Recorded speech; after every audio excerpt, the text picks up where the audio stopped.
স্বতন্ত্র কাজ।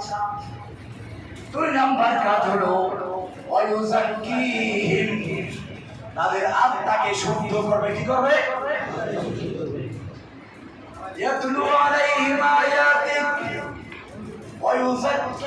ওয়ায়ুআল্লিমুহুমুল কিতাবা ওয়াল হিকমা, কিতাব ও হিকমার তালিম দেবে। 2 নাম্বার কি দেবে? কিতাবের তালিম দেবে। কি করবে? তালিম, দ্বিতীয় কাজ শিক্ষা দেওয়া। এটার গুরুত্ব আছে। এইটার উপর আমি বলি, আপনার ছেলে যদি একটা চিঠি লেখে, সৌদি আরবে থাকে বা আমেরিকা থাকে, চিঠি আসলো, আপনি পড়তে জানেন না, আপনি কি ওই চিঠি না বুঝে ঘুমাইবেন? আপনার খাওয়া হারাম, ঘুমানো হারাম, 5 বাড়ি দৌড়াইয়া তারপরে চিঠিটা পড়ে শুনাইয়া তারপরে ঘুমাইবেন। ঠিক কিনা?